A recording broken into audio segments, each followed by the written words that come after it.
Vamos a ir todos juntos a Malaquías. Vamos a continuar con nuestra serie. Estamos estudiando el libro de Malaquías. Nuestra serie es Vuelvan a mí. Si tú tomas notas, el tema para hoy es Me han robado. Ese es nuestro tema para el día de hoy. Me han robado. Vamos a caminar por el capítulo 3, versículos 6 al 12. Quiero anticipar que muy probablemente no alcancemos a cubrir toda esta porción, pero vamos a ir caminando en lo que Dios entiendo, planificado para esta semana. Es mi oración que la palabra prepare nuestros corazones al momento de acercarnos a la mesa del Señor y participar de la cena del Señor, trayendo a nuestra memoria la obra de Cristo y lo que esto significa para nosotros. Tú vas a recordar al escritor Daniel Defoe. Él era al parecer un hombre convertido a Cristo.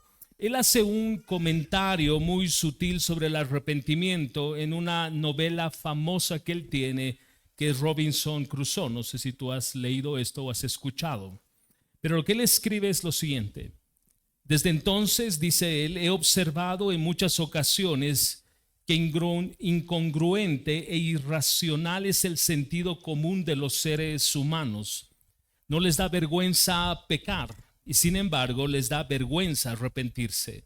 No les da vergüenza aquello que hacen y por lo cual sería justo considerarlos necios, pero les da vergüenza dejar de hacerlo, lo cual haría que si lo dejan de hacer se les consideraría como sabios.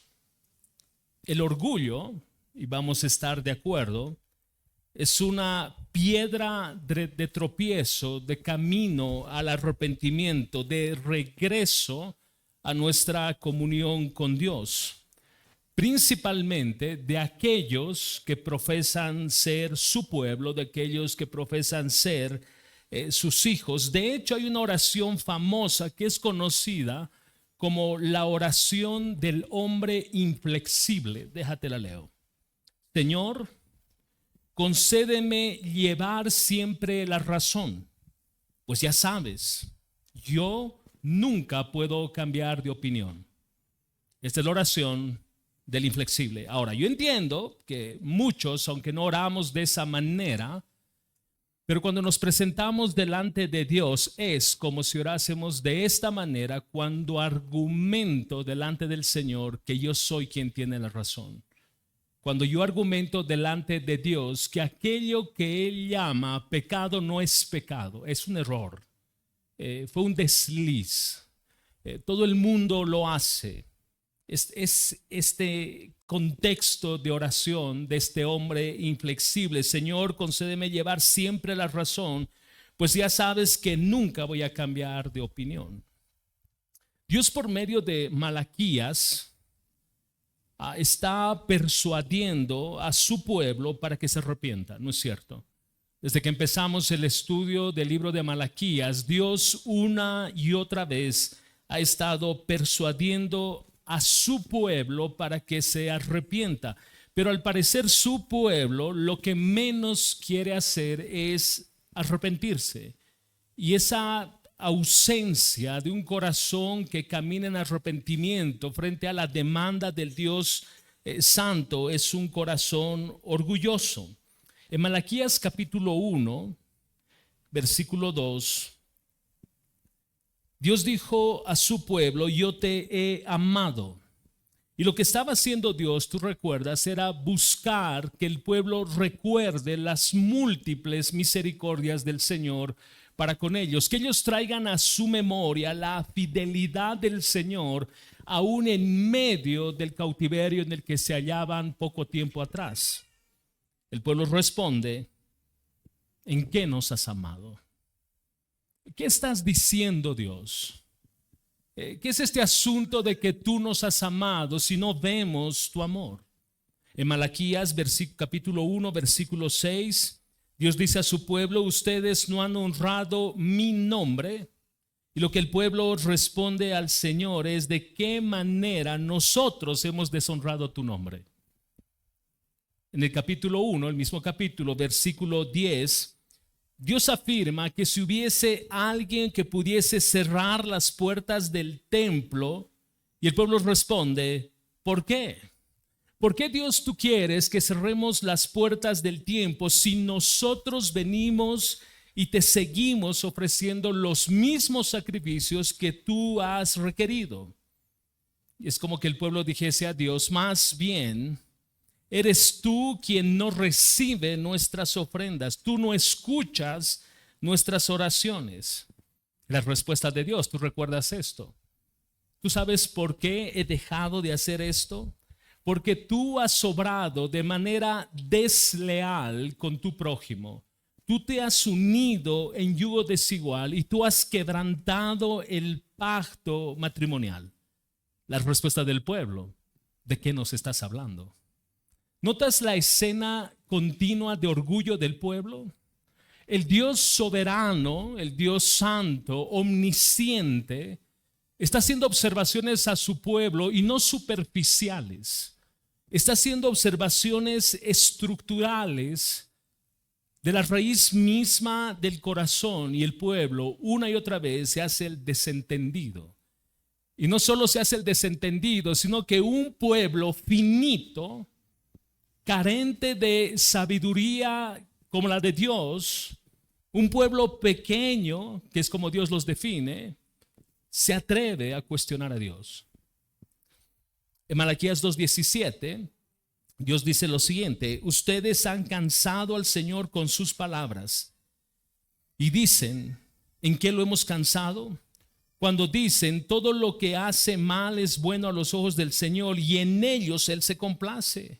¿O dónde está el Dios de la justicia? Tú recuerdas que este pueblo estaba acusando a Dios de no ser moralmente correcto y lo está acusando de ser injusto. Ok, con esto en mente, vamos a entrar a explorar la porción que hoy vamos a revisar. Quiero que enfoques tu mente en que a partir de esta porción que vamos a revisar, hay un punto de inflexión respecto a lo que Dios está haciendo. Hasta este capítulo 3, versículo 5, Dios ha estado señalando, como hemos citado, en múltiples ocasiones el pecado del pueblo. Ha estado señalando esto Dios. Y el pueblo ha estado respondiendo al Señor. No de manera reverente, sino de manera soberbia, de manera orgullosa, de manera desafiante. Pero en este capítulo 3, versículo 6 en adelante, tú vas a observar ahora el llamado de Dios a su pueblo. La expresión de la gracia del Señor para que su pueblo vuelva a Él. Observa conmigo, Malaquías capítulo 3, versículo 6. Porque yo el Señor no cambio, por eso ustedes, oh hijos de Jacob, no han sido consumidos. Desde los días de sus padres se han apartado de mis estatutos y no los han guardado. Vuelvan a mí y yo volveré a ustedes, dice el Señor de los ejércitos. Pero dicen, ¿cómo hemos de volver? ¿Robará el hombre a Dios? Pues ustedes me están robando. Pero dicen, ¿en qué te hemos robado? En los diezmos y en las ofrendas. Con maldición están malditos, porque ustedes, la nación entera, me están robando.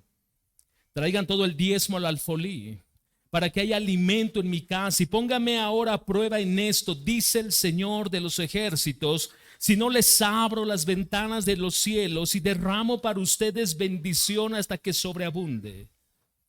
Por ustedes reprenderé al devorador, para que no les destruya los frutos del suelo, ni su vid en el campo sea estéril, dice el Señor de los ejércitos. Y todas las naciones los llamarán a ustedes bienaventurados, porque serán una tierra de delicias, dice el Señor de los ejércitos. Alrededor de esta porción que acabamos de leer, esta es la ruta para el mensaje de esta mañana. Vamos a responder 3 preguntas. Primero, ¿por qué debo volver al Señor? Segundo, ¿cómo puedo volver al Señor? Tercero, ¿cuáles son los resultados de volver al Señor? ¿Por qué debo volver al Señor? ¿Cómo puedo volver al Señor? ¿Y cuáles son los resultados de volver al Señor? Hoy no vamos a alcanzar a cubrir o dar respuesta a estas tres preguntas. Entiendo que solo vamos a llegar hasta la segunda pregunta, pero la siguiente semana continuamos. Primero, ¿por qué debo volver al Señor? Versículos 6 y 7. Porque yo, el Señor, no cambio. Por eso ustedes, oh hijos de Jacob, no han sido consumidos. Desde los días de sus padres se han apartado de mis estatutos y no los han guardado. Vuelvan a mí y yo volveré a ustedes, dice el Señor de los ejércitos. Pero dicen, ¿cómo hemos de volver? Estos dos versículos señalan dos razones por las que el pueblo de Dios debe volver a Dios. Y al momento de contemplar estas dos razones, tú vas a notar que dos de los atributos de Dios se hacen presentes en esta porción: su inmutabilidad y su misericordia. Revisemos estas razones. Primero, Dios no se ha movido de su sitio. Él es inmutable. Dios no ha cambiado. Él es inmutable. En el versículo 6, lo que acabamos de leer, Dios les está recordando que este pueblo había transgredido su pacto y lo habían hecho de una forma tan insolente que Él debía haberlos consumido. ¿Tú recuerdas el resumen que hicimos hace unos minutos? Una y otra vez el pueblo mostrándose a su Dios, a su Padre de manera insolente. Dios tenía como Dios soberano el derecho de consumir a este pueblo, que era un pueblo rebelde, era un pueblo duro. Era un pueblo que no solo no entendía, era un pueblo, usando nuestro lenguaje criollo, era un pueblo malcriado. No tenía un sentido de reverencia para con Dios. No había temor en sus corazones. Pero lo que Dios está diciendo es que la razón por la que Él no consumió a su pueblo, no destruyó a su pueblo, la razón por la que Él en múltiples ocasiones liberó a su pueblo de la esclavitud es porque yo, el Señor, no cambio. Yo, el Señor, no cambio. El pueblo había violado los mandamientos de Dios, sus estatutos, sus ordenanzas.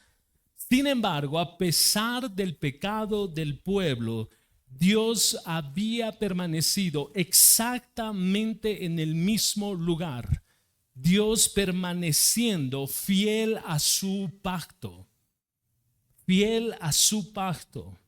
Este pueblo, dice Dios, necesita volver a mí.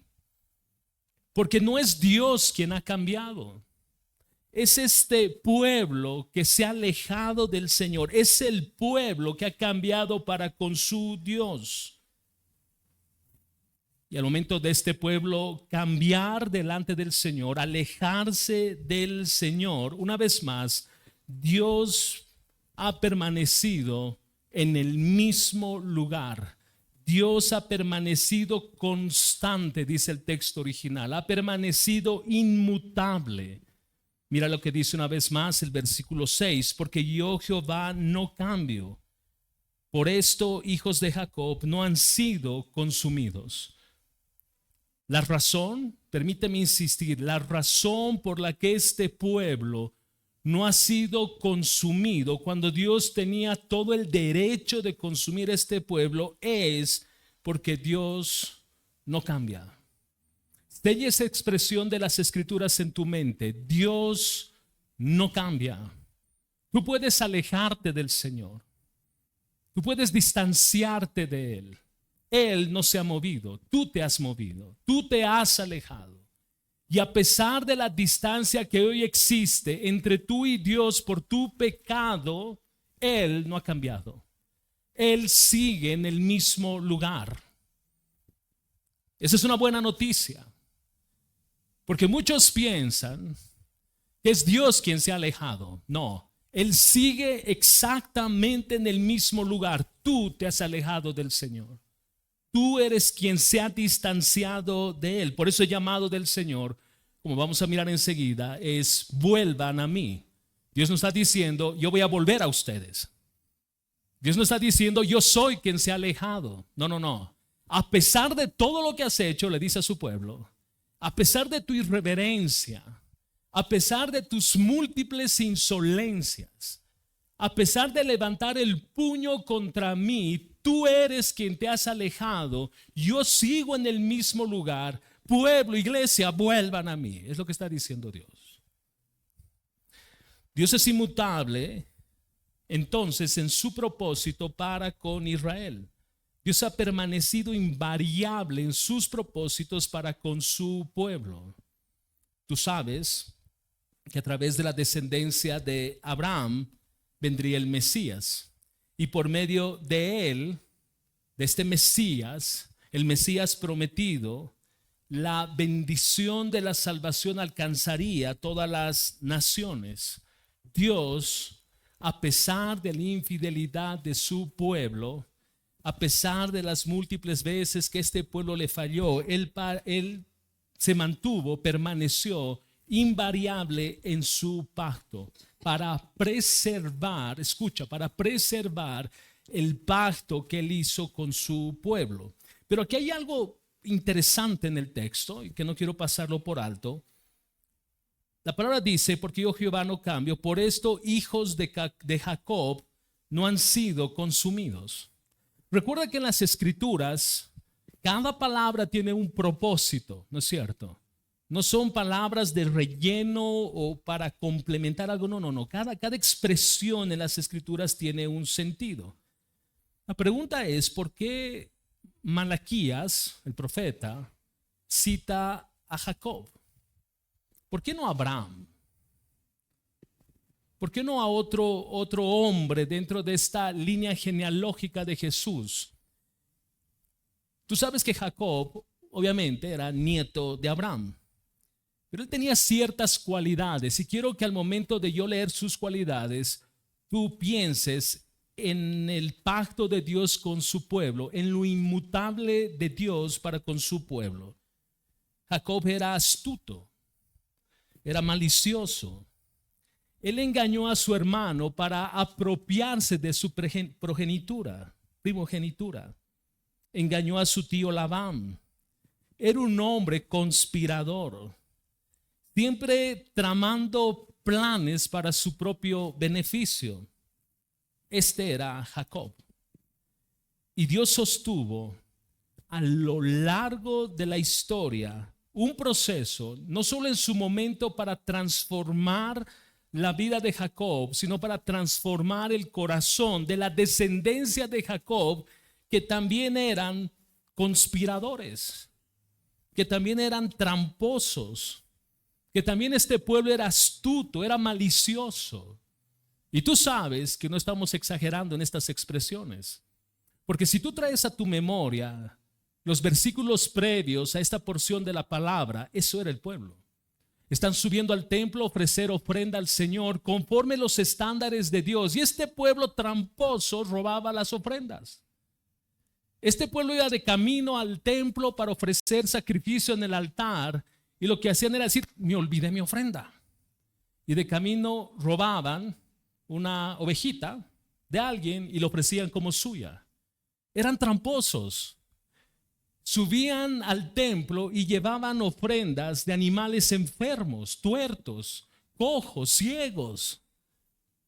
Este era el pueblo. Entonces la referencia del profeta, la referencia de Dios al decir, ustedes descendientes de Jacob, con ustedes tengo tanta paciencia como la tuve con su tatarabuelo Jacob. Pero con ustedes voy a cumplir mis propósitos porque yo soy fiel a mi pacto, así como lo hice con Jacob. Escucha, Israel, yo no te voy a dejar como estás en esa condición de astutos, maliciosos, de aprovecharse de las personas, de engañar, de hacer conspiraciones. No, yo no te voy a dejar en esa condición. Yo voy a cumplir mi pacto. Yo voy a cumplir mi pacto. La obra que yo empecé en ti, pueblo, voy a terminarla. Es lo que Dios está declarando. Entonces en este versículo 6, Dios dice que la gente de Judá de los tiempos de Malaquías, estos que eran descendientes de Jacob, no solo en un sentido físico como señalábamos, sino también en un sentido espiritual por el comportamiento que ellos tenían, tramposos, engañadores. Es como si Dios les dijese, escucha, si yo no fuera un Dios constante, inmutable, fiel a mi propósito, fiel a mis promesas, yo debería destruirte. Yo debería dejar que se pierdan. Pero el hecho de que ustedes estén vivos, que no han sido destruidos, demuestra mi fidelidad. Lo que Dios está diciendo a su pueblo. Recuerda que Dios tiene el poder y la potestad de hacer de los suyos conforme sus propósitos. Ese es nuestro Dios. Él está en control de cada circunstancia. Pero en medio de aquello, Dios está demostrando en medio de la infidelidad de su pueblo, su fidelidad. Observe el versículo 7 conmigo. Desde los días de sus padres se han apartado de mis estatutos y no los han guardado. Mira el tiempo. Observa el tiempo en este versículo, desde el día de sus padres.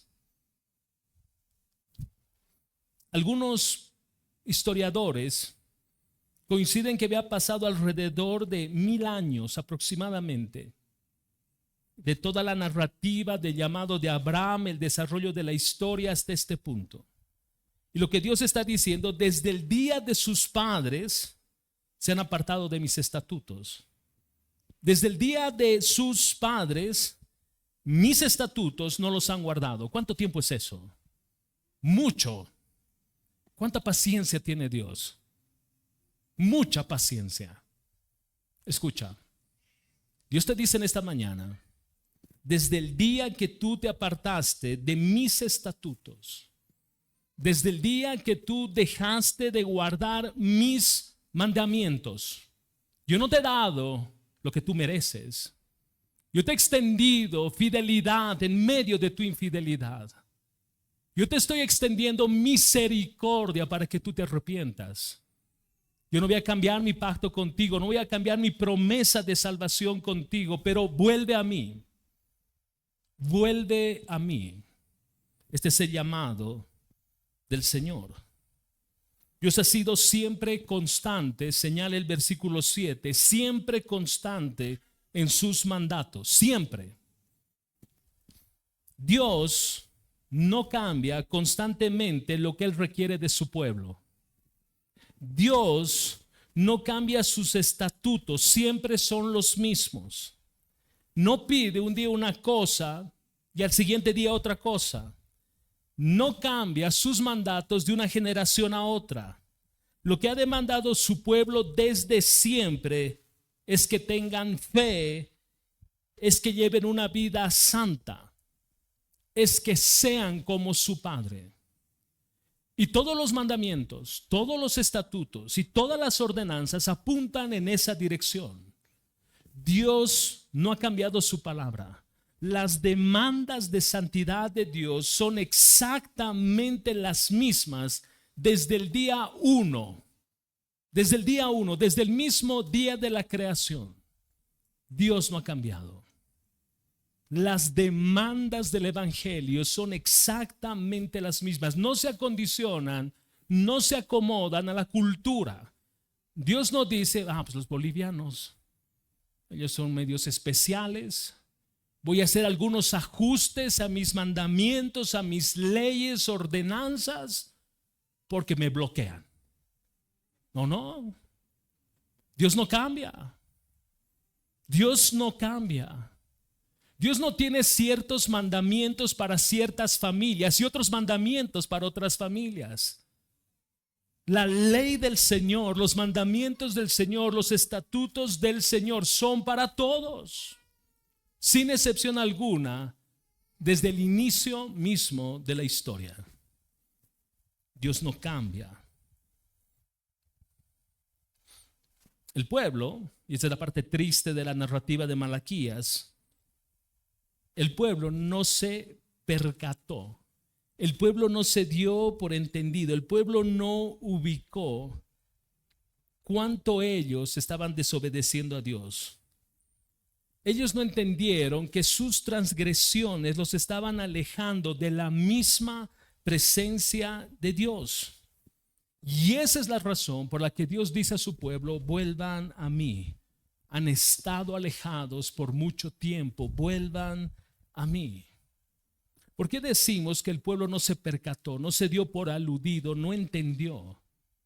Porque tú tienes alrededor de casi 3 capítulos en Malaquías, Dios observando algo, con el propósito de que su pueblo se arrepiente y vuelvan a Él. Pero ¿qué hace el pueblo? Discute con Dios. ¿Qué haces tú? ¿Qué haces tú? Cuando Dios señala algo, ¿qué haces tú? ¿Discutes con Dios? Y luego Dios se acerca a ti nuevamente, te dice: pero hijo, entiende. Y tú dices: no tengo nada que entender. Así, esto a mí me gusta. Entiendo que esto es contrario a ti, pero a mí me gusta vivir así. Y Dios dice: hijo, hija, vuelve a mí. No nos digas, no me digas que tengo que volver a ti. ¿Cuándo yo me he movido? Si más bien el que no me escucha eres tú, el que se ha distanciado eres tú, el que se ha alejado eres tú. ¿No somos nosotros como Israel? Dios podía haber hecho, como señalábamos, justicia contra su pueblo. Él tenía todo el derecho de hacerlo. Pero sobre su justicia primó su misericordia. Sobre su justicia primó su misericordia. Escucha, iglesia, la disciplina en la iglesia del Señor no es el ejercicio de su justicia, es el ejercicio de su misericordia para que su pueblo vuelva a Él. Su justicia todavía no se ha hecho presente. Su justicia está de camino. La disciplina es la expresión del amor del Señor. Dios, al que ama, disciplina. Es la expresión de su misericordia, no dando lo que el hombre merece, dándole lo que el hombre no merece. La iglesia hoy experimenta el amor, la misericordia de Dios. ¿Con qué propósito?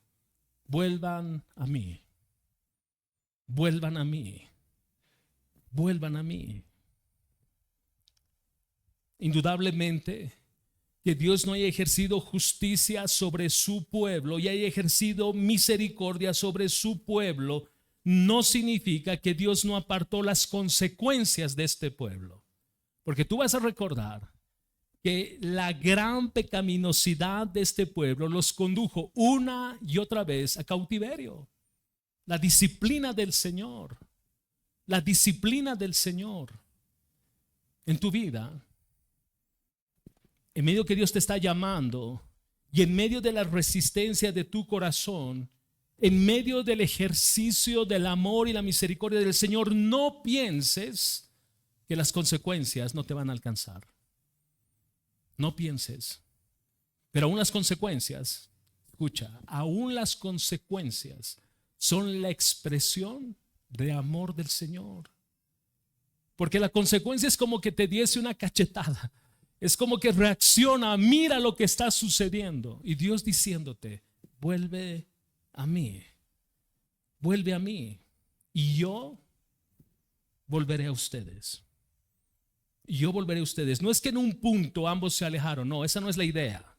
Dios permanece siempre fiel, siempre inmutable. Dios no se mueve. El que se aleje es uno. Nosotros somos quienes nos alejamos. El sentido de esta expresión, y yo volveré a ustedes, es comunión. Es comunión. Yo volveré a tener comunión con ustedes. Yo te volveré a escuchar. Ahora sí, porque tú has resuelto un problema que era un obstáculo entre tú y yo. Y ese obstáculo se llama pecado. Ese obstáculo se llama pecado. Vuelve a mí, arrepiéntete y volveremos a tener comunión. Cuando observamos la cruz, en esa cruz vemos la misericordia de Dios a favor del pecador y su justicia sobre su Hijo.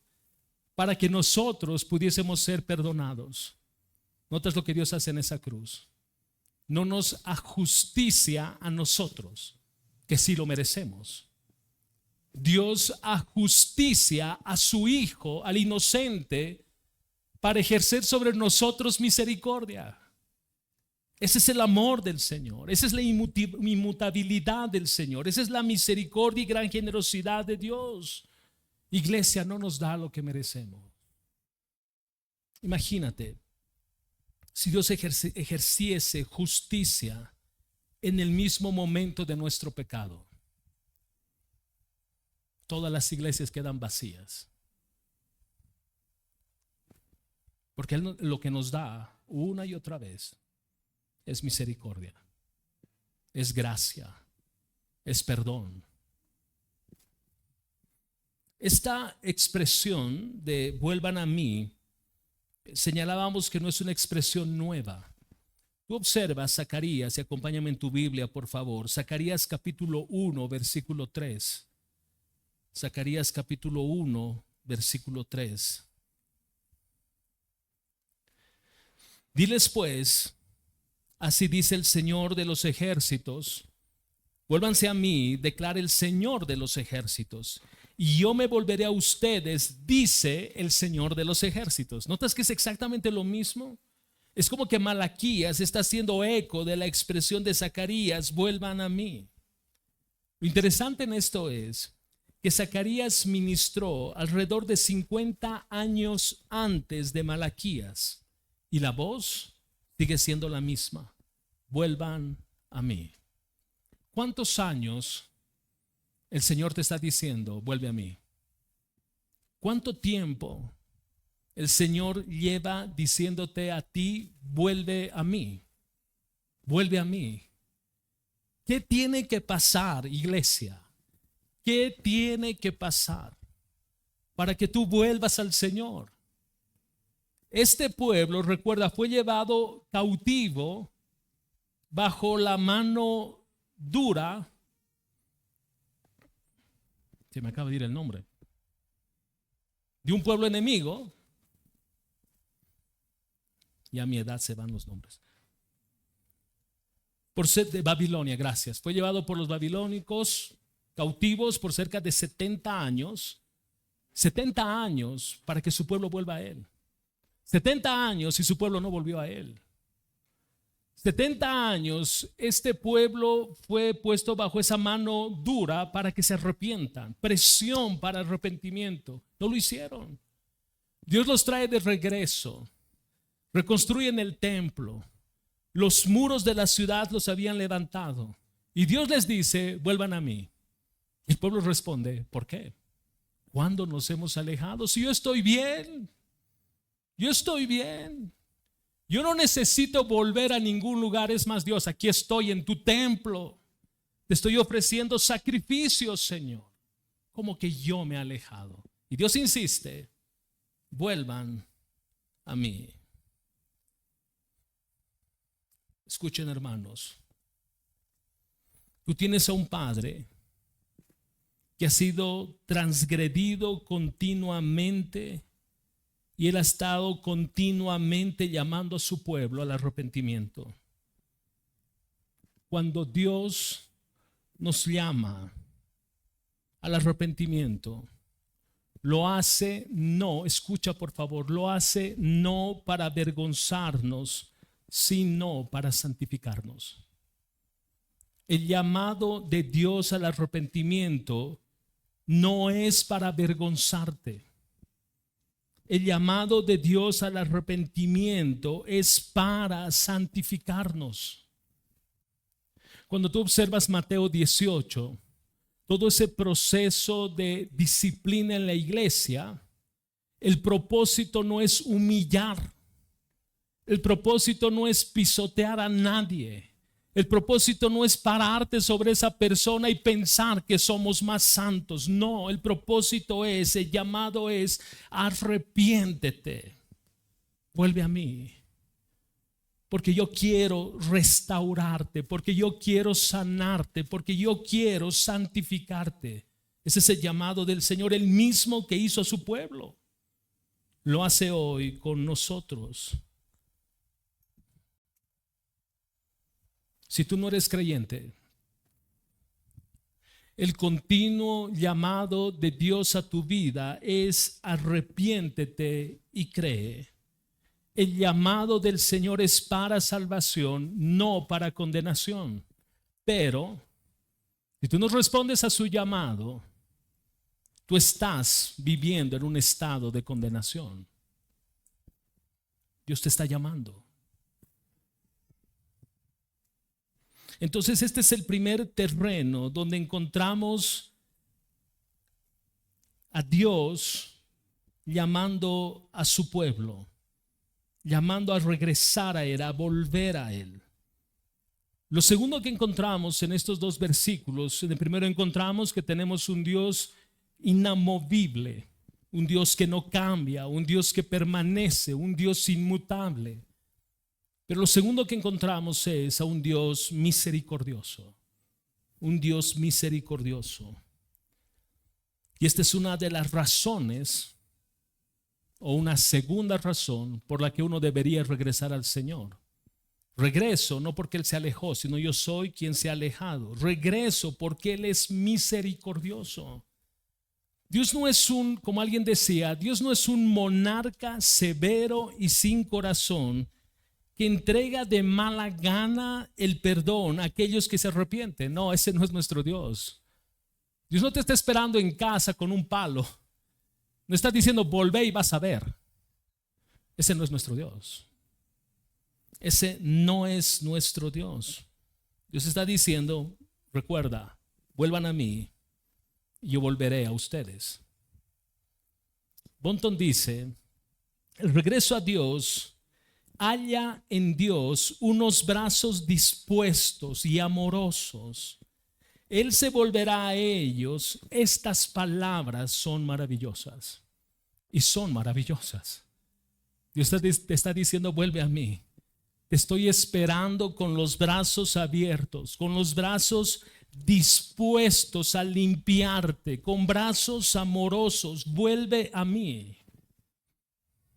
¿Recuerdas la parábola que Jesús contó sobre el hijo pródigo? A mí me impresiona cómo las escrituras conectan todas las partes en una misma dirección. Y este llamado de volver a Dios, Zacarías, más de 400 años antes, tiene en mente esta narrativa de Jesús. Recuerda, cuando el hijo vuelve, aún el hijo estando lejos, su padre lo ve. ¿Qué es lo que hace su padre? Lo empieza a insultar desde lejos. Abusivo, malcriado. No. La narrativa bíblica nos dice que su padre lo vio y fue movido. Escucha, el padre fue movido a misericordia.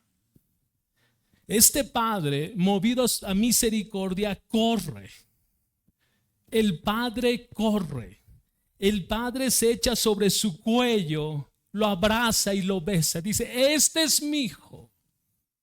Estaba perdido. Hoy volvió a casa. Pero padre, no soy digno de llamar. No, cállate. Pero padre, es que te calles, hijo. Te amo. Hijo, te amo. ¿Y qué hace el padre? Hace algo extraordinario en la cultura judía. Le devuelve su anillo, un símbolo de autoridad. Le devuelve su posición en su casa. Yo no sé si tú necesitas volver a Dios. Si necesitas volver a Dios porque tú te alejaste de Dios, recuerda, Él no se alejó de ti. Él permanece exactamente en el mismo lugar. Tú te alejaste. Dios te dice hoy, vuelve a mí. Te estoy esperando con los brazos abiertos. Yo te voy a limpiar. ¿Recuerdas cómo llegó el hijo pródigo a su casa? Oye, no llegó ni bañado ni limpio, ¿no es cierto? Es lo mismo. Llegó sucio, oliendo a marrano. Porque tú recuerdas dónde estuvo antes. Estuvo comiendo con los cerdos. y comiendo con los cerdos, vuelve en sí y dice, voy a volver a la casa de mi padre. Y le voy a decir, Padre, he pecado contra el cielo y contra ti, te ruego me recibas como uno de tus jornaleros. Y vuelve, no dice, me voy a ir a bañar, me compro un trajecito al barbero y a ver cómo me va. Él emprende el camino de retorno a la casa de su padre. Tú, muchos probablemente necesiten volver a la casa del Padre. Él te está esperando. Él te está esperando. Y creo que es un extraordinario momento, porque en unos minutos nos vamos a acercar a la mesa del Señor para recordar su obra. Y digo que es extraordinario porque esta es una oportunidad donde 1 Corintios 11 nos dice que nos examinemos, que revisemos nuestros corazones para que no haya pecado. En esta mañana Dios te da la oportunidad de acercarte a Él, confesar tu pecado, arrepentirte y dejar que Él te abrace. Entonces nuestro Dios es misericordioso. Vuelvan a mí, el texto insiste, yo volveré a ustedes, dice el Señor de los ejércitos. Quiero leer algo que un comentarista dice. Muchos de nosotros hemos caído muchas veces en nuestro caminar con Cristo. A veces ha habido largos periodos de enfriamiento de nuestro corazón para con Dios. Esto no es algo de lo que sentirse orgulloso. Sin embargo, al margen del número de veces que caigamos, si buscamos a Dios de nuevo y lo hacemos sinceramente, Él está más que dispuesto a recibirnos de vuelta. Esa certeza no debería causar un abuso de su amor, sino que nos debería causar asombro ante su gran amor. Fin de la cita. Tal vez hayas profesado tener fe en Cristo, pero probablemente muchas veces hayas en tu vida que continuamente te enredas con asuntos de este mundo, pecados de este mundo. O tal vez tu corazón se desvió, que es lo que sucedió con este pueblo de Israel en el tiempo de Malaquías. El pueblo de este pueblo se desvió, empezaron a ser desleales, recuerda. Desleales con su prójimo, como su tatarabuelo Jacob. Eran engañadores. Este pueblo empezó a mirar a mujeres de otros dioses y empezaron a caminar en yugo desigual. Este pueblo quebrantó el pacto matrimonial, entregando por lo que sea motivos de divorcio. Y Dios les dice, vuelvan a mí. Yo no sé si hay una condición, y permíteme tal vez abusar del texto, pero no sé si hay algún otro escenario tan pecaminoso como el que está viviendo el pueblo de Israel en el tiempo de Malaquías. ¿Por qué digo esto? Porque si Dios con este pueblo tuvo tanta misericordia en medio de tanto pecado, ¿no va a tener misericordia con nosotros? Que vivimos bajo un pacto distinto, donde hoy vivimos bajo un pacto donde la gracia abunda, donde la misericordia es tangible al momento de mirar la cruz. ¿No va a tener misericordia? Vuelvan a mí. Hace un momento decía que los distintos textos en las Escrituras están todos como conectados y todos al final abrazan una idea. Porque cuando tú llegas a Apocalipsis capítulo 2 versículo 4, tú hallas una expresión exactamente en la misma dirección. Dice el texto, Apocalipsis capítulo 2 versículo 4, pero tengo contra ti que has dejado tu primer amor. ¿No es lo mismo que está sucediendo en el pueblo de Israel en la época de Malaquías? ¿No es que este pueblo amó más sus caminos, sus placeres, su deleite que a Dios? ¿No es lo que está sucediendo ahora en Apocalipsis, cuando Dios está pasando revista a sus iglesias y se encuentra con esta iglesia de Éfeso y les dice: tengo contra ti esto, ustedes son buenos. Es como empieza esta porción en Apocalipsis. Ustedes tienen una alta teología, permítanme parafrasear, tienen una doctrina extraordinaria. Ustedes miran un falso profeta y ustedes lo pueden identificar, miran un falso maestro y ustedes saben que ese es falso. Hay mucho que alabarles alrededor de su conocimiento, pero tengo contra ti que has dejado tu primer amor. ¿No es el mismo llamado? Vuelve a mí, porque has dejado tu primer amor. Vuelve a mí porque me has abandonado. Vuelve a mí porque has amado algo más que a mí. Vuelve a mí. Vuelve a mí, mira la cruz, mira mi amor, mira mi misericordia. Tú estás caminando meses o años lejos de mí y tratas de calmar tu conciencia subiendo al templo, ofreciendo tus sacrificios, pero tu corazón está lejos de mí. Vuelve a mí, vuelve a tu primer amor.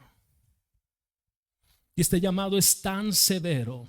Malaquías, Apocalipsis. Recuerda que en Malaquías los sacerdotes en el templo eran unos corruptos. Eran unos corruptos.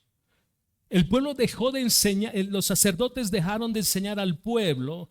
Los sacerdotes recibían las ofrendas incorrectas, inapropiadas y las ofrecían como si nada. Estos sacerdotes cazaban. ¿De qué pueblo eres? Israel, tú de Babilonia. Pues que sean felices. Perdieron el sentido de la santidad del Señor. Y cuando llegas a Apocalipsis es exactamente lo mismo. ¿Por qué? Porque es posible trabajar para el Señor hasta fatigarnos, pero haber dejado nuestro primer amor. Es posible defender la doctrina bíblica, pero haber abandonado el primer amor. Es posible hacer frente a los falsos maestros, pero haber abandonado nuestro primer amor. Es posible sufrir por la causa de Cristo sin tener nuestro primer amor. Es posible pararnos los domingos en la mañana para servir al Señor, pero haber abandonado nuestro primer amor. La pregunta es, haciendo eco de Malaquías, observando Apocalipsis, ¿abandonaste tu primer amor? Debemos responder esta pregunta, iglesia. Los líderes necesitamos responder esta pregunta. Cada miembro de la iglesia, cada persona que se congrega necesita responder esta pregunta. Porque el llamado de Dios es el mismo. Si tú has abandonado tu primer amor, Dios te dice en esta mañana: vuelve a mí. Vuelve a mí.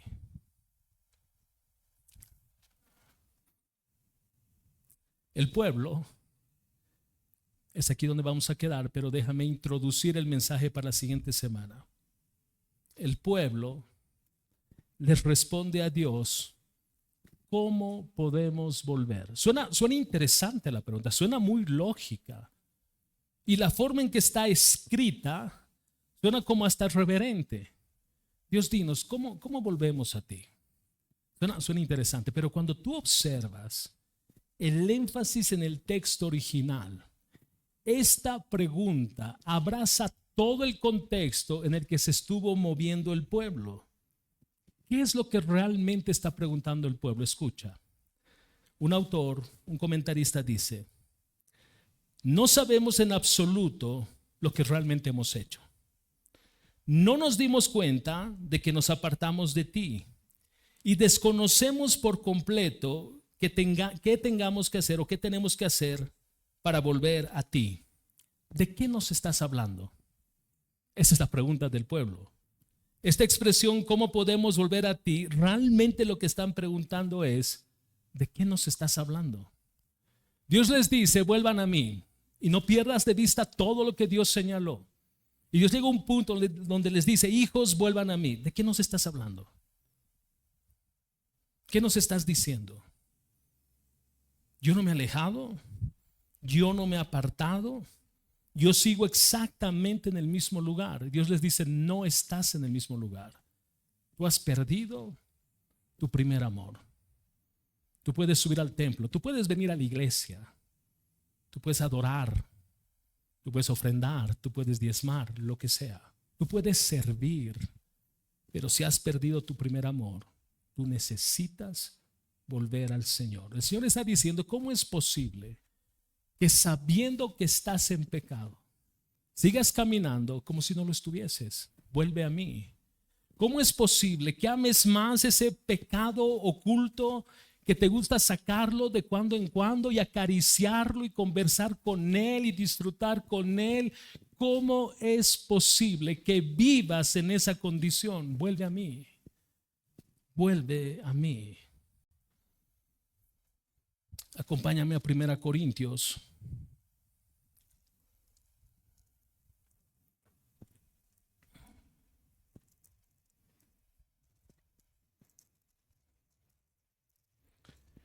Primera Corintios capítulo 11.